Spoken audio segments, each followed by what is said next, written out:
This is need to have. Because the danger did not start when he asked for money. It started long before that. It started when he became part of my day. I knew who he was from the beginning. Or at least, I thought I did. I knew what he wanted when he said hi. So I gave him one clear stop point. If you ask me for money, we are done. That was my line. That was my boundary. And he knew it. But he still stayed. And I stayed too. I stayed because I wanted to see how it worked. I wanted to understand the process. I wanted to know how someone could build trust, create feelings, and still be pretending. But here is the first thing you need to understand. Sometimes, knowing the danger does not stop your heart from reacting. You can know something is wrong. You can see the red flags. You can even name the red flags. But if someone keeps showing up every day, your heart can still get used to them. That is why this knowledge matters. Because you do not only need to know what a scam looks like, you need to know how it feels. On the first day, I asked him for a photo. Not just any photo. I asked him to send me a photo of himself holding a cup. He murmured, "Are you kidding?" I could hear the irritation. Maybe he did not expect that. Maybe he was annoyed. Maybe he thought I was testing him too early. But the next morning he sent the photo. He was holding a cup. His face looked a little angry. And from that moment, we started talking. Every day. Not for 1 week. Not for 1 month. For 6 months. 6 months of daily conversation. And during those 6 months, he did not mention money. Not once. This is where many people misunderstand romance scams. You may think a scammer will ask for money fast. You may think they will rush. You may think they will sound fake. You may think you will catch them right away. But sometimes they do not rush. Sometimes they are calm. Sometimes they are patient. Sometimes they study you. And that is what makes it dangerous. He said he was an oil rig engineer. Of course he did. That is a common story. A job far away. A job that explains why he cannot meet. A job that explains strange hours. A job that explains distance. A job that creates mystery. But I have to say this. He was not careless. He was not dumb. He was intelligent. Or he was well trained. Or maybe he had learned the script very well. He knew how to talk. He knew how to wait. He knew how to make me feel special. Not too much. Not too little. Just enough. And this is another lesson for you. Love bombing is not always loud. Sometimes love bombing is quiet. Sometimes it is not 100 messages a day. Sometimes it is one perfect message at the right time. Sometimes it is a soft voice. Sometimes it is someone saying, "I am here for you." Sometimes it is someone waiting up late just to call you. He claimed he was emotionally available. He said he was willing to share his feelings. He said he was ready to be part of decision-making. He said he believed in helping with household chores. He said he wanted to support each other's personal and professional goals. Now listen to those words. They sound beautiful. They sound mature. They sound like the kind of man many women have been waiting for. He did not just say, "You are beautiful." He said deeper things. He talked about emotional safety. He talked about partnership. He talked about support. He talked about building a life. And that is why it can touch you. Because he is not only speaking to your ears, he is speaking to your unmet needs. If you have been tired of carrying everything alone, those words feel powerful. If you have wanted someone who listens, those words feel powerful. If you have someone who shows up, those words feel powerful. But here is what you need to ask. Are these words connected to real action? Or are they only designed to open your heart? Because someone can say they are emotionally available, but that does not mean they are real. Someone can say they want to support your goals, but that does not mean they are honest. Someone can say they want a future with you, but that does not mean they plan to live in that future. He also told me about his childhood. He said growing up on a farm with his grandparents was a blessing. He said it shaped his character. He said it gave him a deep appreciation for the land that sustained them. He said those memories still echoed in his heart. That sounds touching, right? It sounds warm. It sounds human. It sounds like a man decent with roots, a man with values, a man with family memories, a man who understands hard work. And that is the point. Stories create trust. Details create trust. A childhood story makes the person feel real. It gives your mind pictures. You can almost see the farm. You can almost see the grandparents. You can almost see the land. And once your mind can see it, your heart may start believing it. But you need to remember this. A good story is not proof. A sad story is not proof. A beautiful memory is not proof. A person who wants access to your heart may give you details that feel real, not because they are true, but because details help you stop questioning. He was always there for me. That is how it felt. When I traveled, he wanted me to check in with him. He wanted to know I was safe. He waited for me so he could call. Sometimes even at midnight. Sometimes he was so tired that he dozed off while talking to me. Now think about how that feels. If someone waits for you late at night, it feels like caring. If someone wants you to check in, it feels like concern. If someone falls asleep while talking to you, it feels sweet. It feels intimate. It feels like this person really wants to be with me. And this is where the emotional trap gets stronger. Because it is not one big thing. It is many small things.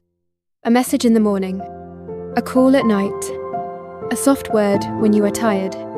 A question about your day. A memory he repeats.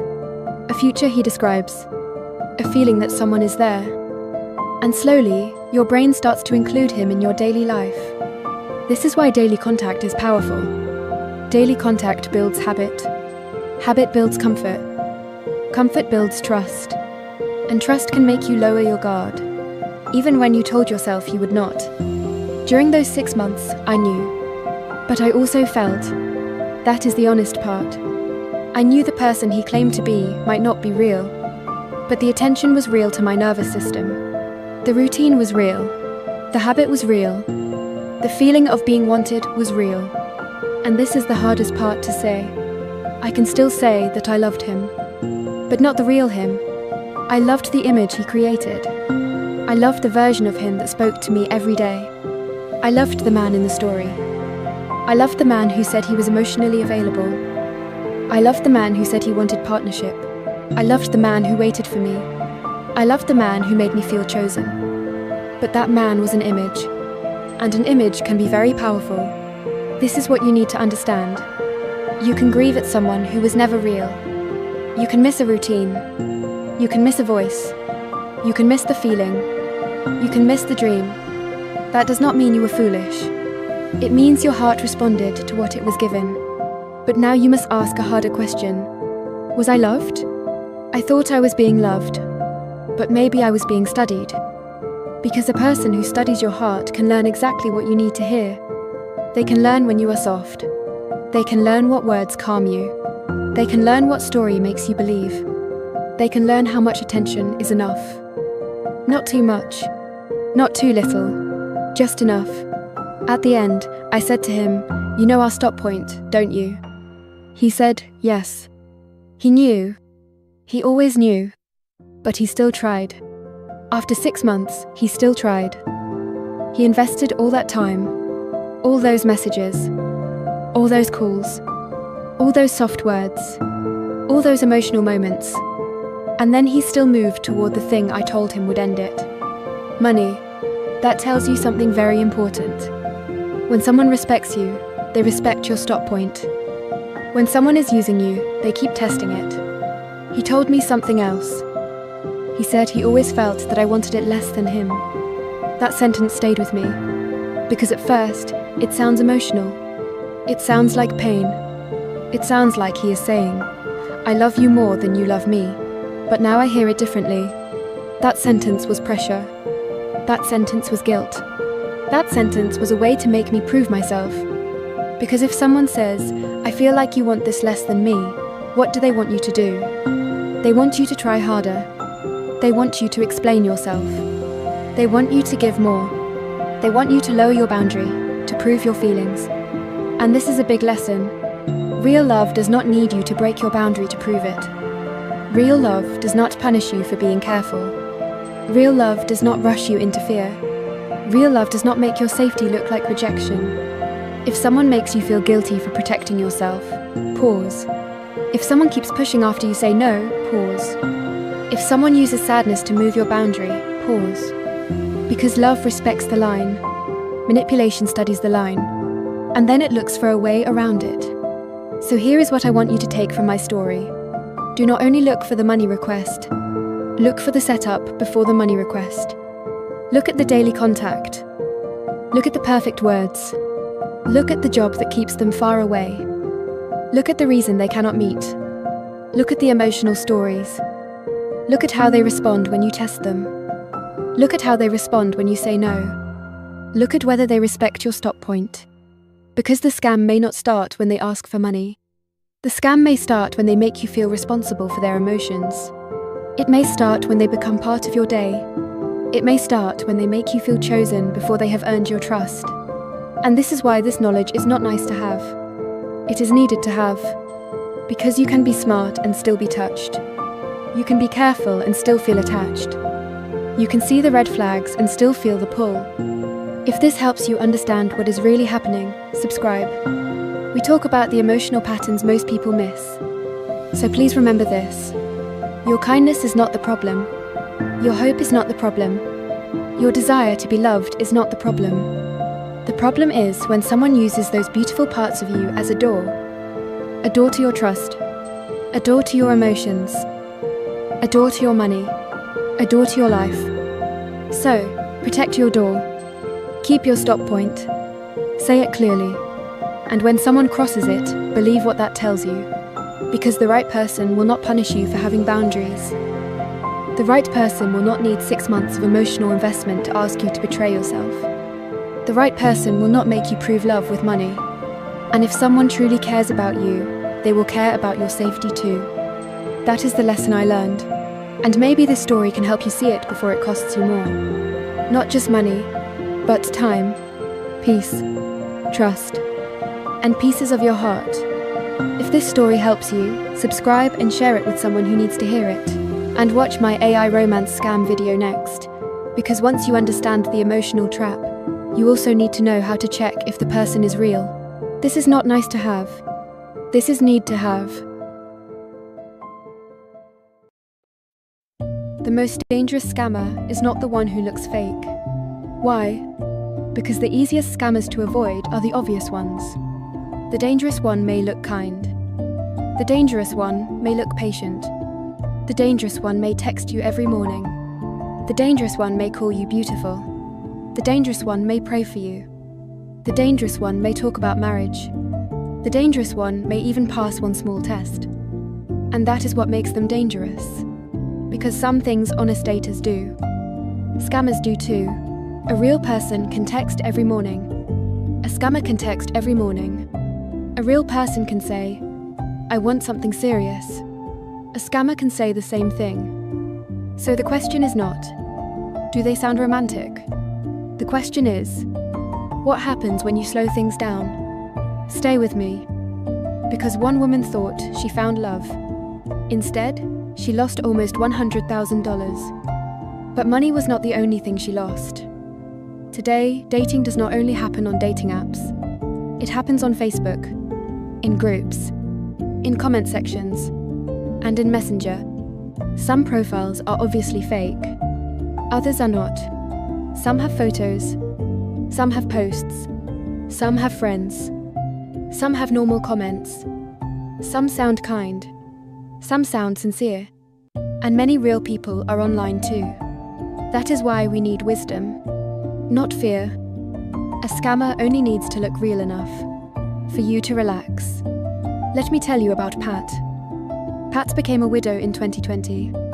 After that, she was lonely. That word matters. Lonely. Because scammers do not only look for money, they look for grief. They look for hope. They look for someone who still believes love is possible. Pat met a man named Lewis. He told her he was 62. She told him she was 83. And he said, "Age is just a number." To a lonely heart, that does not sound like a scam. It sounds sweet. It sounds accepting. It sounds like someone finally sees you, and that is where the illusion begins. Lewis did not start with money. He started with attention. He texted her. A lot. Hundreds of messages. For months. He sent messages like, "Good morning, my queen." He said he prayed for both of them. He said, "I love you." Now pause. Is a good morning text always fake? No. Is saying "I love you" always a lie? No. Honest daters do these things too. That is the confusing part. The words alone are not enough. A real person uses sweet words to connect. A scammer uses sweet words to gain access. Access to your time. Access to your emotions. Access to your trust. And eventually, access to your money. Pat said she fell in love. And from the inside, it did not feel like a scam. It felt like a relationship. It felt like someone cared. It felt like someone chose her. That is why romance scams hurt so deeply. The victim is not only losing money, they are losing the relationship they thought was real. They are grieving someone who never existed. That is a different kind of pain. Lewis had explanations. He said he had an accident, so he was hard to understand on the phone. So they texted more. He encouraged Pat to communicate away from the dating website. That is a warning sign. But in the moment, it may feel private. It may feel personal. It may feel closer. This happens on Facebook too. Someone says, "Let's talk on WhatsApp. Let's move to Telegram." I do not check Messenger often. Moving off platform is not always a scam. But scammers love it. Because isolation gives them control. And scams grow best in isolation. Lewis also sent pictures. He said he worked for a construction company. He made plans to visit Pat. He even sent a picture of a plane ticket. A ticket feels like proof. A picture feels like proof. A plan to visit feels like proof. But proof can be staged. A scammer only needs to prove enough for you to stop asking questions. One photo is not proof of love. One ticket is not proof of honesty. One sweet message is not proof of character. The proof is in the pattern. Remember that. The proof is in the pattern. Maybe you asked someone, "Can you send a photo holding a cup?" Or, "Can we do a video call?" Maybe they got upset. Maybe they said, "Are you kidding me? You do not trust me? Why are you treating me like a criminal?" That reaction already tells you something. But maybe later they sent the photo, and you relaxed. You thought, okay, maybe they are real. But listen carefully. Passing one small test does not mean someone is safe. A scammer can pass a small test. A scammer can send a photo. A scammer can send a voice message. A scammer can send a ticket screenshot. So use proof as one piece, not the whole answer. Before I continue, if this video is making you think of someone, do not ignore that feeling. Save this video. Share it with someone dating online, especially someone who is lonely, someone widowed, someone divorced, someone starting over. One shared video can protect someone from months of pain. This is not nice to have knowledge. This is need to have knowledge. Now here is the dangerous part. Lewis did not ask for everything immediately. He built the relationship first. Daily messages, romantic words, future plans, emotional closeness. Then came the money. Over 6 months, Lewis convinced Pat to send 5 checks. She thought she was helping the man she loved. She thought it was for his business. She thought she was supporting their future. But the money went to scammers. The total was $98,547, almost $100,000. But the pain was not only financial. Pat felt sick. She felt heartbroken. She felt ashamed. The money hurts, but the shame hurts too. The betrayal hurts. The embarrassment hurts. The thought that someone used your kindness against you, that hurts. But being scammed does not mean you are stupid. It means someone studied your hope and used it against you. The shame belongs to the scammer, not the victim. This is why we cannot ignore the signs. If we ignore them early, we may pay later. with money, with time, with peace, with sleep, with confidence, with trust, with heart, and sometimes with identity. A scammer may not only take your savings, they may take your belief in love. They may make you afraid to trust anyone again. That pain can last. So the goal is not to become cold. The goal is to become clear. Not afraid. Clear. Not bitter. Wise. So what are the things honest daters do that scammers also do? First, they show interest. An honest person may ask because they care. A scammer may ask because they are collecting emotional information. They want to know where you are lonely. They want to know where you are hurt. They want to know what you miss. They want to know what words you have been waiting to hear. That is why interest alone is not proof. Attention is not proof.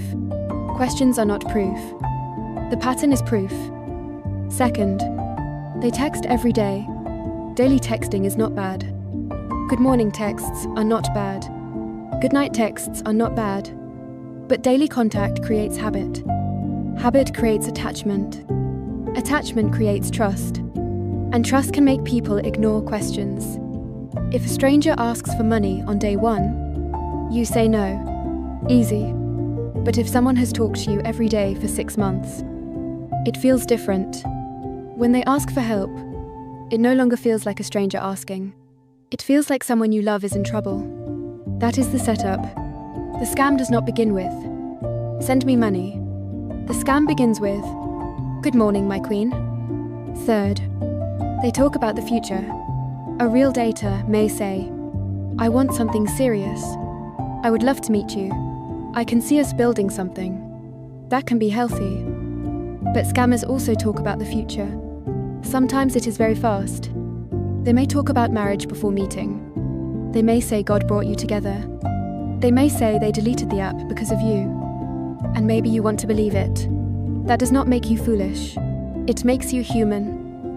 But ask yourself, do I feel calm or swept away? Do I still think clearly?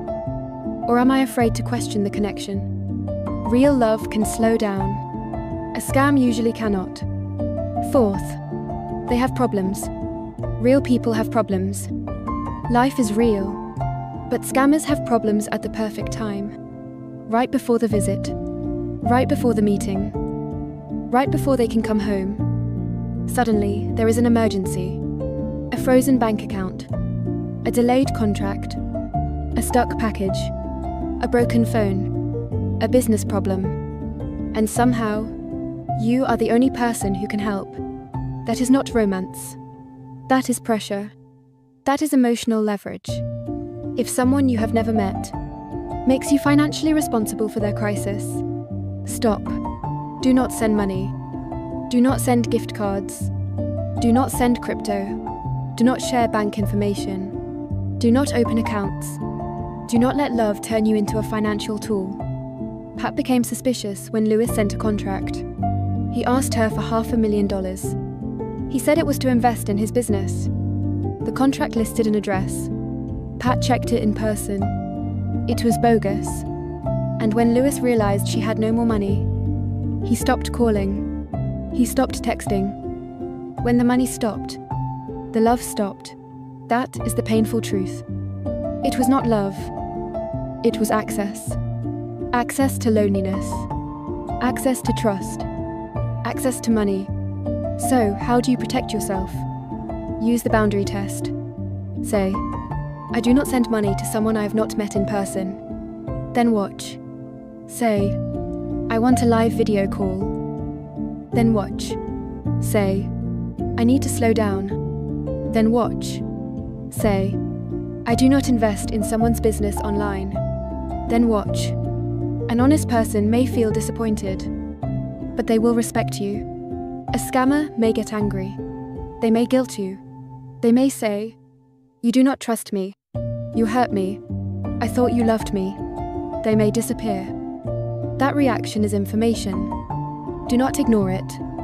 Here are 3 simple tests. The time test. Can they handle slow pacing? The proof test. Can they verify who they are respectfully? The money test. Can the relationship exist without financial access? No emergencies. No investments. No gift cards. No crypto. No, just this once. If the romance collapses when money is unavailable, it was never romance. It was a transaction waiting to happen. For Facebook profiles, ask, does this profile show real life? Real history? Real comments? Real friends? Photos that match the story? Or does it feel empty? Copied? Too perfect? Too romantic too fast? Also ask yourself, do I feel peaceful? Or pressured? Respected? Or rushed? Safe? Or responsible for rescuing them? Love should not begin with rescue. Maybe you are watching this and thinking of someone who messages every day, someone who seems kind, someone who says they are serious, someone who has a complicated reason they cannot meet. I am not telling you they are automatically fake. I am telling you to slow down. Real love will not be destroyed by wisdom. So ask questions. Take the video call. Check the profile. Talk to a trusted friend. A healthy relationship can survive outside your inbox. A scam grows best in isolation. So remember this: a good morning text is not proof. A beautiful photo is not proof. A sad story is not proof. A plane ticket screenshot is not proof. A promise of marriage is not proof. The proof is in the pattern. The proof is in the boundaries. The proof is in what happens when you say no. The goal is not to become cold. The goal is to become clear. Do not stop believing in love, but stop confusing attention with trust. Stop confusing daily texting with commitment. Stop confusing one photo with proof. Stop confusing pressure with passion.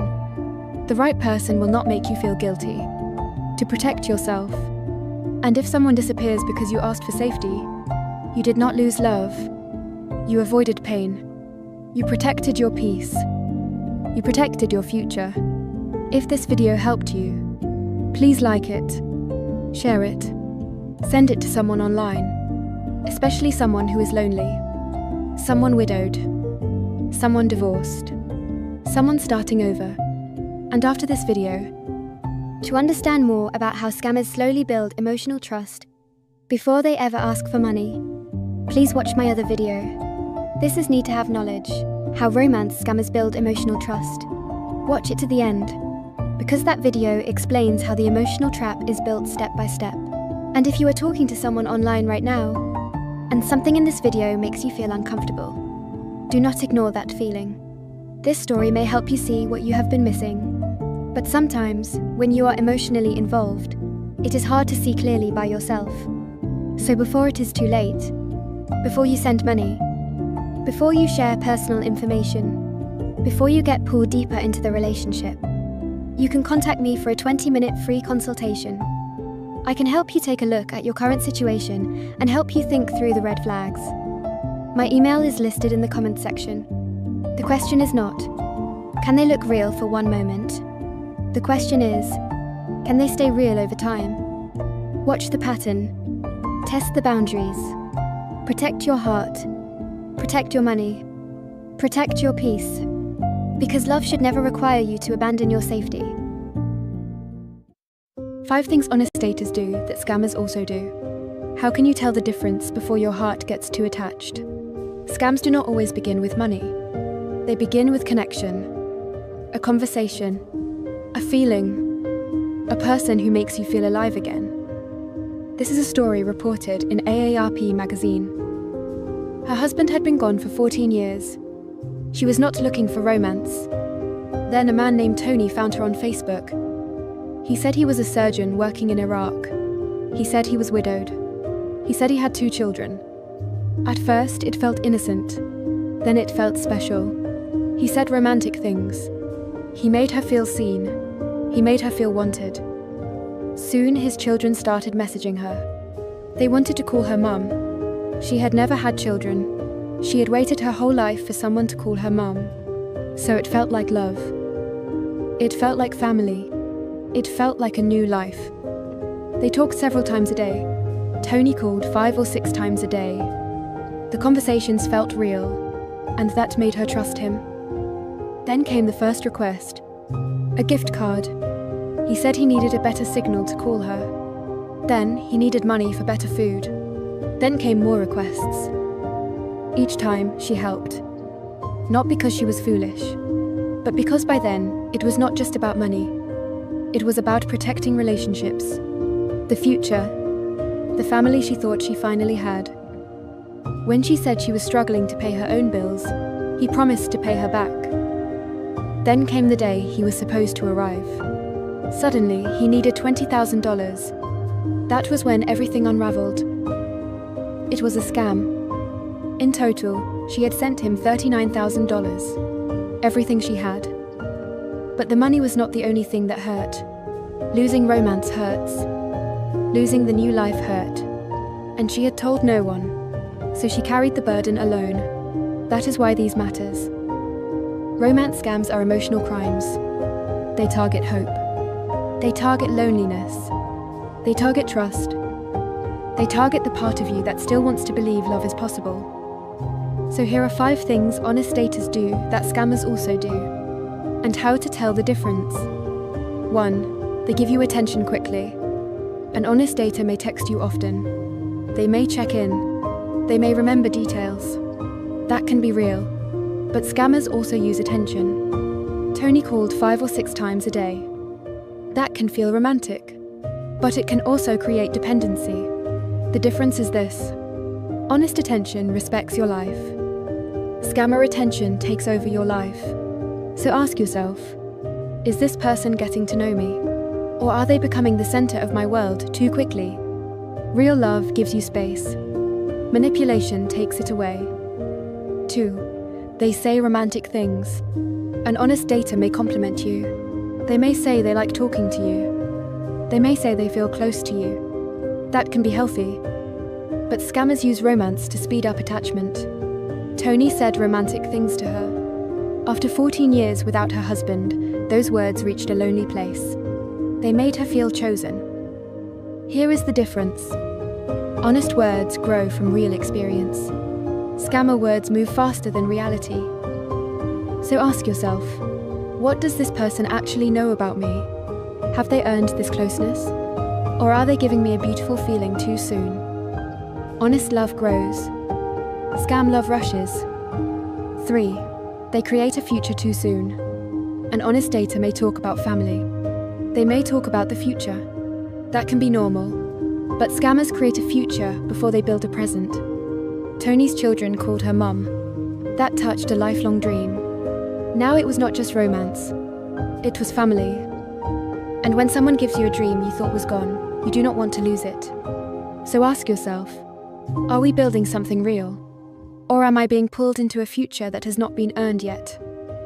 A real future needs real proof. Video calls. Consistent details. Verifiable identity. Respect for boundaries. No pressure for money. If the future is beautiful, but the present is full of excuses, slow down.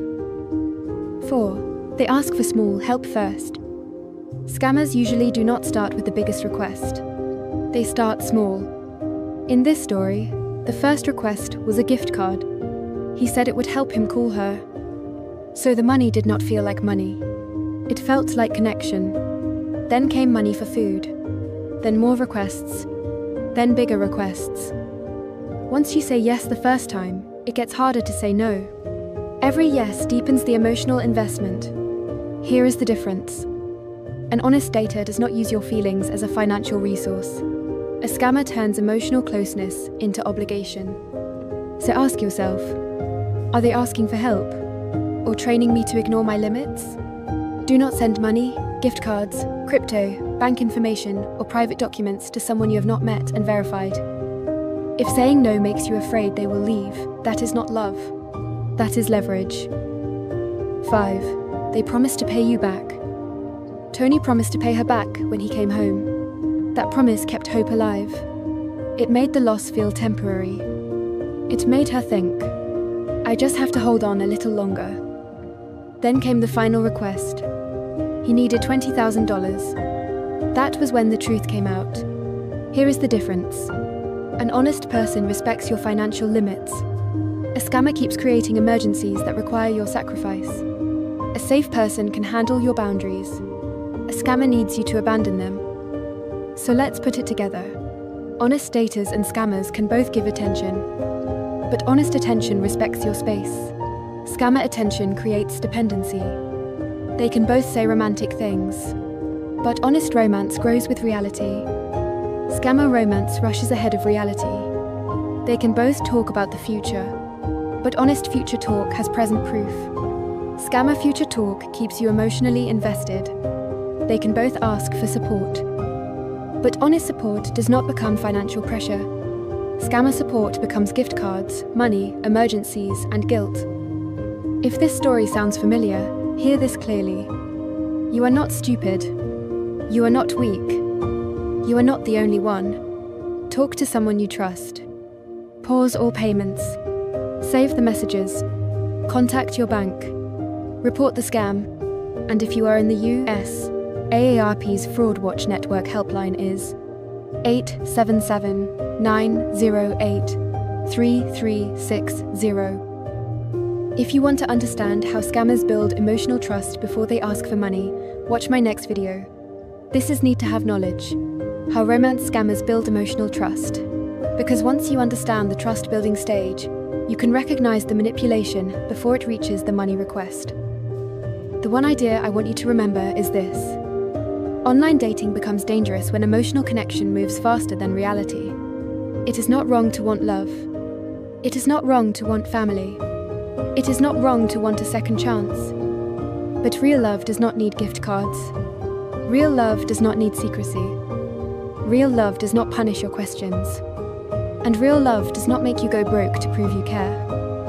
So do not only ask, do they make me feel special? Ask, do their actions prove they are real, safe, and honest? Please share this with someone online, especially someone lonely, widowed, divorced, or starting over. Love should not cost your peace. Love should not cost your savings. Love should not cost your sense of self.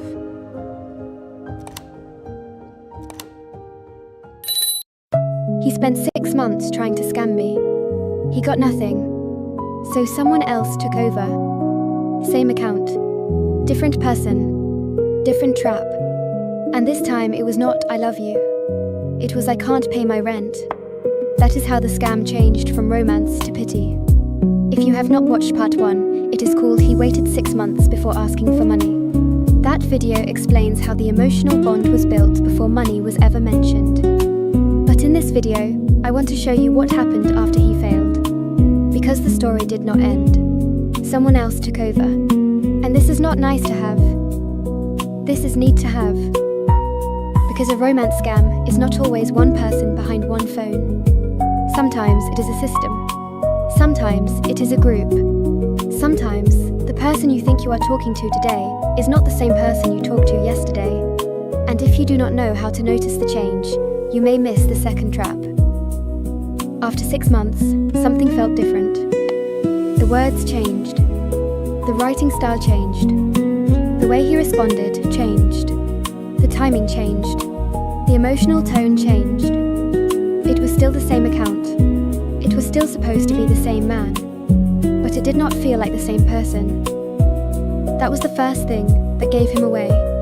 Not his face. Not his voice. His writing. When you talk to someone every day for months, you learn their pattern. You learn how they write. You learn how they avoid questions. You learn how they use emotion. You learn the rhythm of their messages. And suddenly, the rhythm was different. That is one of the signs you need to watch for. When someone's writing style suddenly changes, pay attention. When their words become more simple or more polished, pay attention. When their emotional tone changes, pay attention. When they remember some things, but forget other things, pay attention. Because you may not be talking to the same person anymore. So I pointed it out. I told him I noticed the change.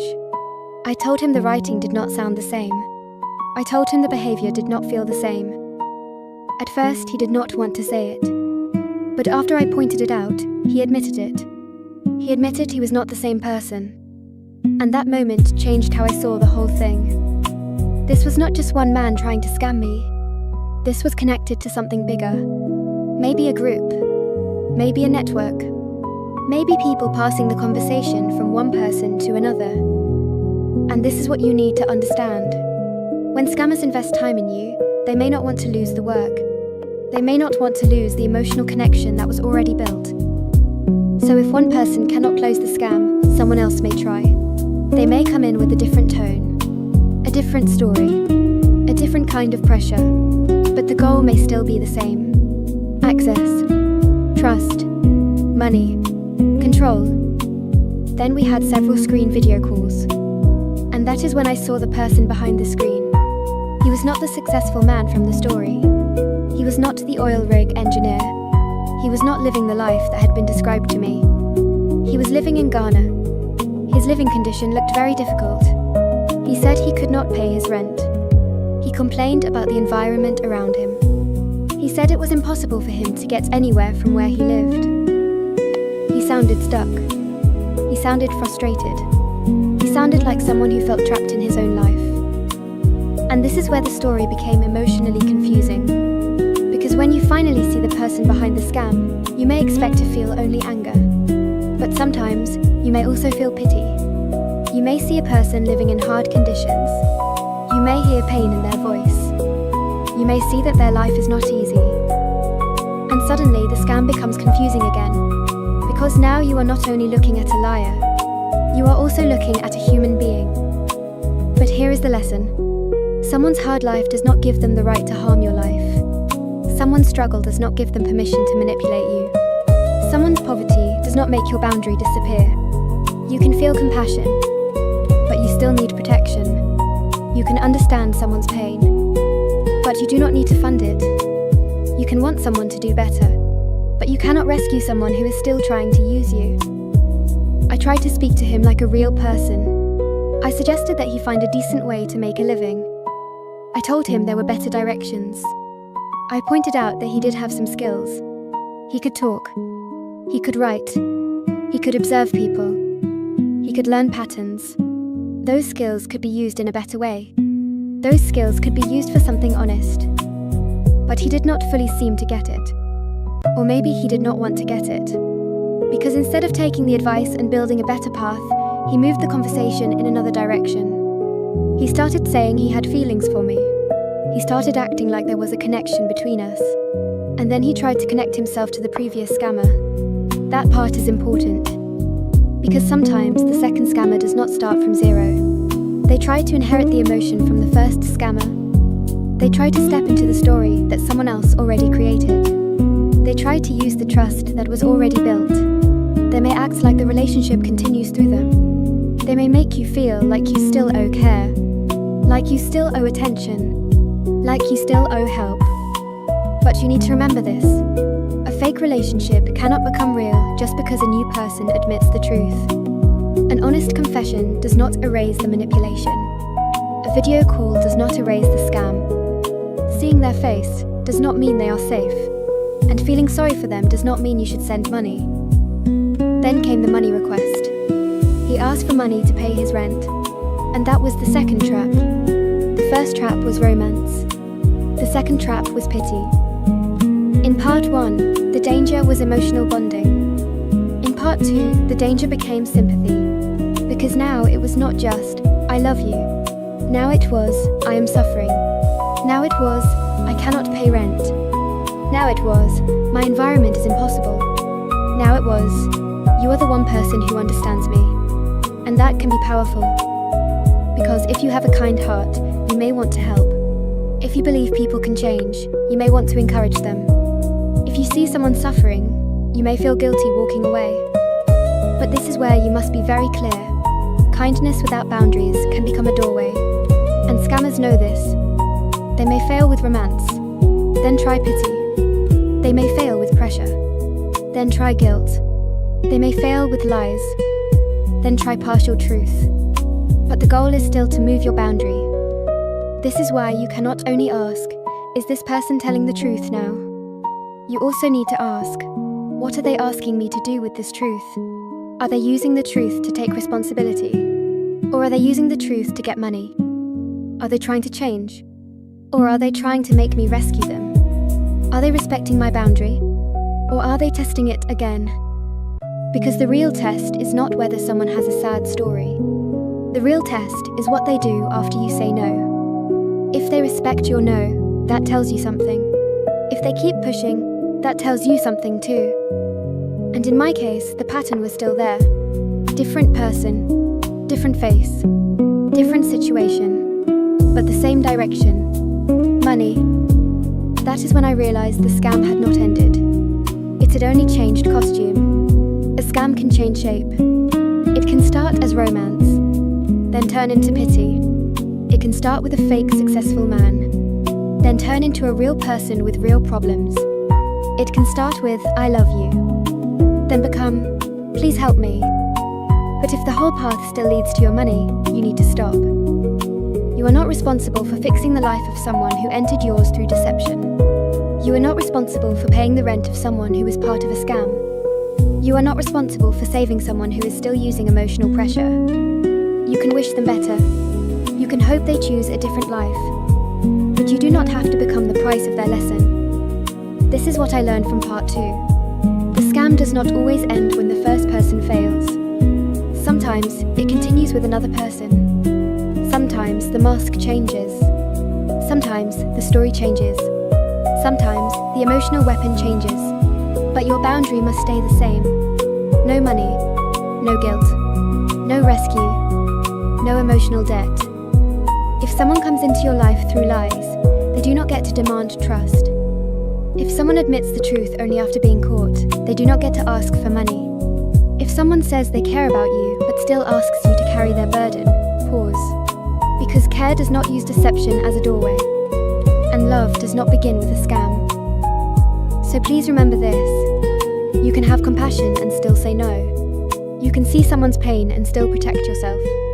You can understand why someone is desperate and still refuse to be used. Your heart matters too. Your safety matters too. Your life matters too. And your boundary is not cruelty. Your boundary is protection. If part 1 was about emotional bonding, part 2 is about what happens after the scam fails. Because sometimes, the next trap is not love. Sometimes, the next trap is pity. And if you do not know that, you may escape one scam and walk into another. If you have not seen part 1, watch He Waited 6 months before asking for money next. That is where I explain how the first trap was built. And if this story helped you, subscribe and share it with someone who needs to hear it. Because this is not nice to have. This is need to have. Wrong number scams don't start with a link. They start with politeness. That wrong number text may not be an accident. It may be a psychological test. The stranger asking, "Are we still meeting for coffee?" doesn't care whether they reached the correct person. They care whether you respond. Because one polite reply tells them 3 things. Your number is active. You're willing to engage. And kindness can open the door. They won't ask for money today. First, they may apologize. Then they'll become interesting. Then familiar. Then, possibly, essential. Because wrong number scams don't start with a suspicious link. They start with politeness. And by the time money enters the conversation, the real investment has already been made. Your trust. In the next 10 minutes, I'll show you how an innocent text can develop into a friendship, a romance, and eventually financial ruin. More importantly, you'll learn how to close the door before the trap begins. The first message usually looks harmless.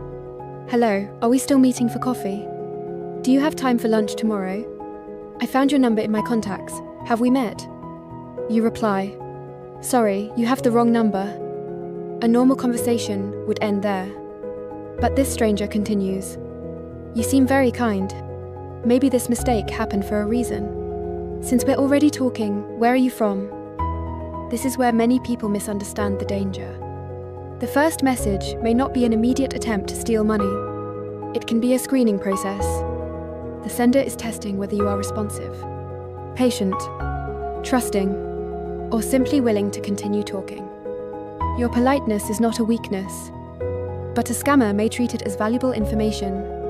The Federal Trade Commission reports that wrong number scams can begin with innocent messages such as hello or an invitation to meet for coffee.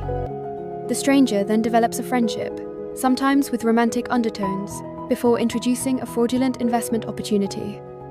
In 2024, consumers reported losing $470 million to scams that began with text messages. That was more than 5 times the amount reported in 2020. And because many victims never report what happened, the real damage may be much greater. Once you respond, the stranger begins constructing a personality. They may appear successful but humble, attractive but lonely, wealthy but emotionally wounded. They might send photographs of expensive meals, beautiful vacations, a peaceful home, or a successful business. But these images are not necessarily evidence of real life. They may simply be scenery. The scammer is creating someone you will want to know. But first, they must discover what kind of person you want. So they ask questions. Are you married? What do you do for work? Do you live alone? What happened in your last relationship? What are your dreams? What worries you about the future? Each answer helps them personalize the next stage of the relationship. If you value family, they become devoted to family.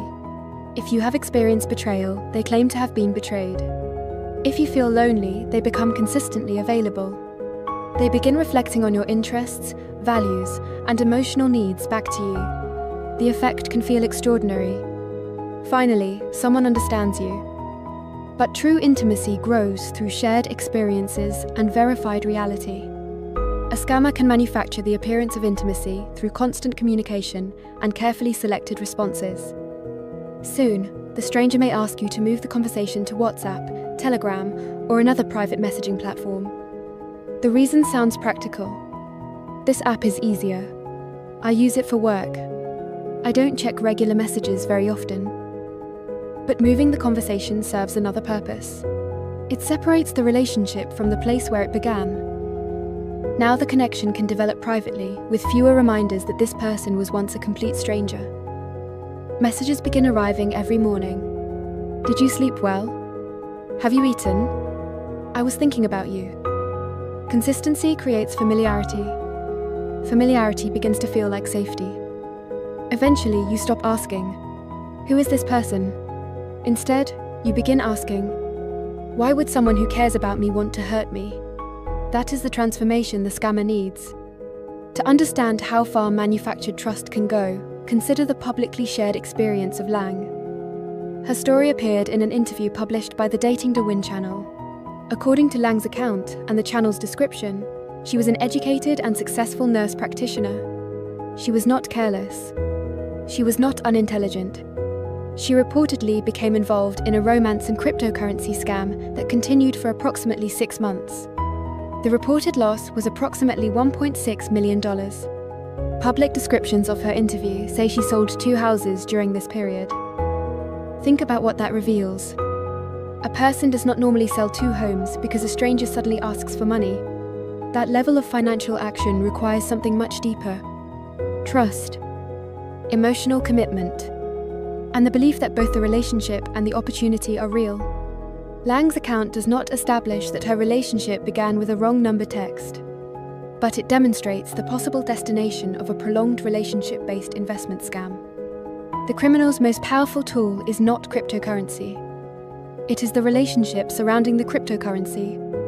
Without that relationship, an investment request may look suspicious. Inside the relationship, it can look like a shared future. The victim may believe they are investing alongside someone who loves them. They may imagine retirement, travel, financial security, or a new life together. That is why these scams can overcome education and professional experience. The decision is no longer processed as, should I trust this financial platform? It becomes, should I trust the person I love? Those are 2 completely different questions, and the scammer may have spent months preparing the answer. The financial opportunity is often introduced casually. The stranger may mention trading cryptocurrency or receiving guidance from a successful relative. They do not always pressure the victim immediately. Instead, They show screenshots of apparent profits. Then they say, "You don't have to invest. I only wanted to share this with you. We could build our future together." This creates the illusion that the victim is making an independent decision. Eventually, the victim is directed to a professional-looking investment platform. The balance rises. The account appears profitable. The numbers create excitement. The victim may even be allowed to withdraw a small amount, but that withdrawal is not proof that the investment is legitimate. The FBI warns that scammers may permit small withdrawals to create the appearance of legitimacy and persuade victims to invest more. This is manufactured proof.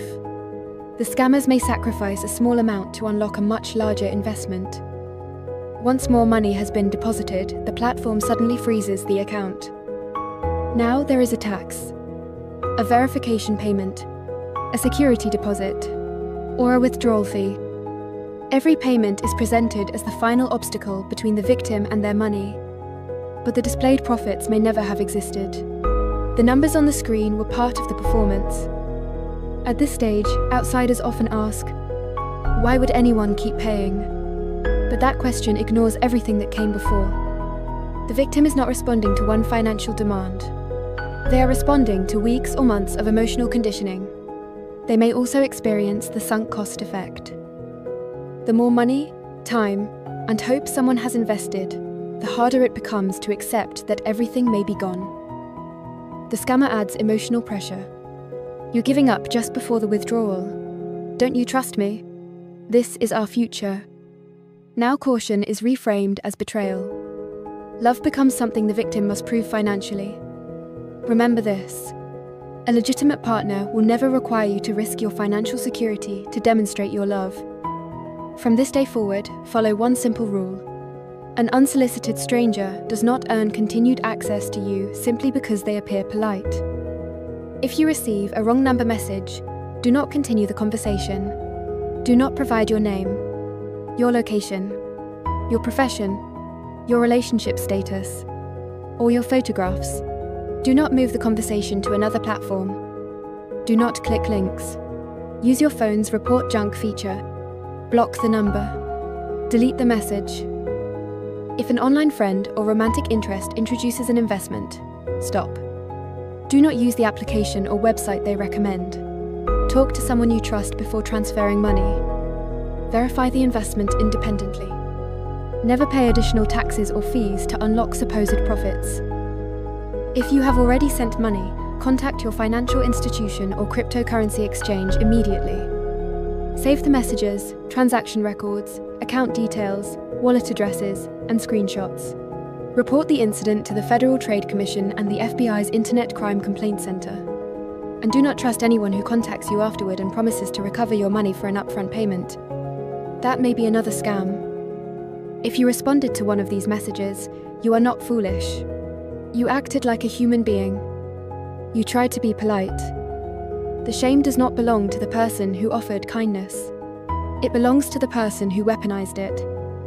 But kindness does not require unlimited access. You can be compassionate and still close the door. You can be hopeful and still verify. You can desire connection without surrendering your financial authority. Share this video with someone who answers every message because ignoring people feels rude. That instinct may be generous. But in the wrong hands, it can become the beginning of a carefully engineered relationship. Remember, that wrong number text may not be an accident. It may be the first test, because wrong number scams don't start with a link. They start with politeness. And if you want to understand what happens after a stranger earns your trust, watch this next video. Online dating scams don't start with money, they start with perfection. It reveals how manufactured connection becomes emotional control and financial ruin. Click the video on your screen now. Stay vigilant. Stay safe. Guard your future. She had already told herself she would stop replying. Something about his profile felt too polished, too perfectly sad. Everything she wanted to hear was too carefully shaped. But his message was gentle. "I didn't want to ask you this," he wrote, "but you're the only person I trust." That sentence landed harder than it should have. Because a scam does not always feel like danger. Sometimes it feels like hope. Sometimes it feels like someone finally seeing you. Sometimes it sounds like the exact words your heart was waiting for. And that is where the danger begins. Not when the money is gone, not when the truth finally comes out, but in the quiet moment when your gut says something is off and your heart says, but what if this is real? Your gut feeling is not proof, but it is a signal. This is the publicly reported true story of Jackie Crenshaw, a woman preparing for retirement when an online romance scam changed her life. Jackie was 61 years old, a hospital manager in Connecticut. She had worked for years, built a career, saved for retirement, and helped people every day. She was not careless. She was not foolish. She was human. And like many people approaching a new chapter in life, she wanted more than security. She wanted companionship. Someone to talk to. Someone to share the future with. Someone who made later life feel less alone. Scammers do not only target weakness, they target hope. One day, Jackie met a man online. He claimed to be a widowed contractor. He seemed successful, gentle, family-oriented, and emotionally available. His story had sadness, but not too much. His words were warm, but not too much. Just enough pain to feel humans. Just enough kindness to feel safe. A fake profile does not always feel dangerous. Sometimes it feels like possibility. At first, it was not about money. That matters, because the most dangerous scams often begin with attention. A message after work, a question about your day, a detail remembered, a thoughtful gesture, a future that starts forming before two people have truly met. Slowly, the stranger became familiar. The scam did not begin with money, it began with trust. And when someone says exactly what you have been wanting to hear, even noticing the red flags can feel wrong, you start asking yourself, am I being too suspicious? Am I judging him too quickly? What if he really is different? What if this is the one real thing I have been waiting for? A part of Jackie sensed something was not right. Not loudly, not clearly, just a quiet pressure inside. The kind of warning people often rename as fear, overthinking, or insecurity. But sometimes, that feeling is your first honest signal. A part of her knew, but another part still wanted to believe. That is the emotional middle state. The space between suspicion and escape. The place where doubt and hope fight each other. People often do not hold on because they fully believe it. They hold on because they want just a little more proof before letting go. One more message. One more explanation. One more sign is that maybe it is real. People do not always stay because they believe the lie. Sometimes, they stay because they want one more proof before letting go. And while all of this is happening inside, life on the outside can still look normal. Jackie still had work, responsibilities, ordinary conversations, ordinary days. But beneath that ordinary behavior, her mind was still inside the relationship, replaying messages, promises, excuses, soft sentences that made her feel special. The scam was happening beneath ordinary behavior. That is one of the hidden dangers of romance scams. They do not only take money, they take up space inside your mind. They make you emotionally responsible for a person you have not verified. They make you feel guilty for questioning. They make secrecy feel like loyalty. But real love does not need you to hide from everyone who cares about you. Real love does not need secrecy. As the relationship evolved, it became less about companionship and more about a shared future. Cryptocurrency, a supposed broker, screenshots, account balances that appeared to grow, proof that looked real enough to quiet the warning. And when fake proof enters the story, doubt becomes harder to hold on to, because now it does not only feel emotional. It looks like evidence. Small proofs can feel bigger than they are when your heart wants the story to be true. That is how pressure becomes a decision. Slowly, emotionally. Before you realize it, you are no longer asking, is this real? You are asking, what if I miss my chance? The danger was not only the fake profile, the danger was how much she wanted it to be real. Eventually, warnings appeared. A friend became suspicious. Police were alerted. And even then, Jackie still wanted to believe. That is not weakness. That is emotional manipulation. Because when you are inside the story, a warning does not always feel like rescue. Sometimes, it feels like someone is taking away the one thing you were hoping for. That is why scams can be so confusing. Part of you knows something is wrong, but another part still wants to believe. So if a message makes you feel rushed, guilty, afraid, or secretive, pause before you answer. If someone online makes you afraid to ask for advice, pause. Do not decide scammer only from a feeling, but do not ignore the feeling either. Treat your instinct as an early warning, then verify. Show the message to one trusted person. A real connection can survive a second opinion. A scam usually cannot. And if you are watching this thinking, how would I know what to look for? I made something free to help you. It is called Real Love, Real Risk. Protecting your heart and your wallet from online romance scams 2026 edition. Because in a world where faces can be generated and voices can be copied, verification is not paranoia. It is the new common sense. Click the link in the comment section to get it for free.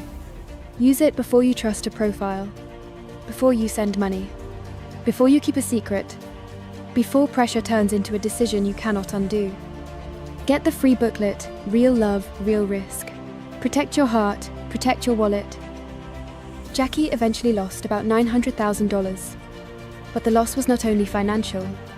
Romance scams do not only steal money, they steal the story you thought you were living, the trip that was never going to happen, the home that was never going to be shared, the person who seemed to understand you but was only studying you, the future that felt close enough to protect but was never real enough to trust. Romance scams steal more than money. They steal the story you thought you were living. At the beginning, we said a scam does not always feel like danger. Now we understand why. Sometimes, it feels like the message you were waiting for. The person who finally understands you. The future you were afraid to stop believing in. The chance you did not want to lose. Sometimes hope is the disguise danger wears. Your gut feeling is not proof. But sometimes, it is the first honest signal trying to protect you before the lie becomes a loss. So here is the mission. Pause before pressure becomes a decision. Verify before trust becomes a loss. Get the free booklet, Real Love, Real Risk, from the link in the comment section. Read it. Share it. Send it to someone who may need it before they need it. Because real trust can survive time. Real love can survive questions. Real people do not need secrecy to prove loyalty. Thank you for watching. Follow me for more real stories, red flags, and practical ways to protect your heart and your wallet online. Because scams grow in silence, but they lose power the moment the story is shared. Pause, verify, tell someone. Do you think loving yourself protects you from scams? Sometimes it does the opposite. High-level scammers are not only after your money, they are after your self-esteem. They do not always begin with, "I love you." Sometimes they begin with, "I understand you." That is much more dangerous. The more you want to believe, "I am smart, clear-headed, and impossible to fool," the easier it can be to manipulate you. The best scammers do not first make you fall in love with them. They make you fall more in love with yourself. The smart version. The elegant version. The version that is different from everyone else. This is called narcissistic compensation. When you protect a perfect self-image, you may filter out truths you do not want to hear. Even when something feels wrong, you tell yourself, "Impossible. I would not misjudge someone. I am not the kind of person who gets scammed." Think about the Brad Pitt scam. A French woman named Anne believed she was in a private relationship with Brad Pitt. The scammers used AI-generated photos and emotional messages. She lost around €830,000. Many people laughed. How could anyone believe that? But the real warning was not Brad Pitt. It was the feeling. Being chosen. Being understood. Being seen by someone extraordinary. That is the dangerous part of high-end dating scams. Now let me tell you about Sarah. This is a typical kind of case I discuss in my book, What a Wild Online Dating World, which you can find on Amazon. Sarah was a corporate executive. Strong income, refined life, fitness, travel, wine, investing. She often said, "A woman must love herself." Sarah was careful. If a man called her baby too quickly, she blocked him. If someone rushed to meet, she blocked him. If anyone mentioned money, she became alert. So Sarah never thought she could be scammed. She once told a friend, "Someone like me cannot be fooled." That was exactly the opening. She could recognize low-level scammers, but not high-level ones. When this man appeared, he did not rush. He did not say he loved her. He did not mention investment. He only observed her. Sarah posted a restaurant photo. He wrote, "This place feels chosen by someone with real taste." Sarah paused. An ordinary man might say, "You look beautiful." But he said she had taste. Then Sarah shared a book. He said, "Very few people read this. You are clearly not someone who only cares about surface beauty." Later, she posted travel photos. He said, "Most people travel just to take pictures. You seem to feel the soul of a city." Sarah replied, "How did you know?" He said, "I can feel it. You are not an ordinary woman." Sarah smiled, not because she had never heard compliments, but because he touched the part of her she most wanted to be seen. Not her beauty, not her money, not her title, but her taste, her depth, her soul. That was the hook. He was not loving her. He was using her narcissism. Here, narcissism is not just an insult. It is the small part inside all of us that hopes, "I am special. I hope someone sees my true value." The scammer saw that part.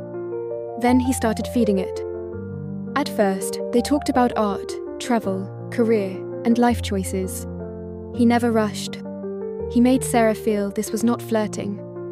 It was a spiritual connection. One night, Sarah had dinner with a friend. Her friend asked, "Did you meet someone new?" Sarah smiled.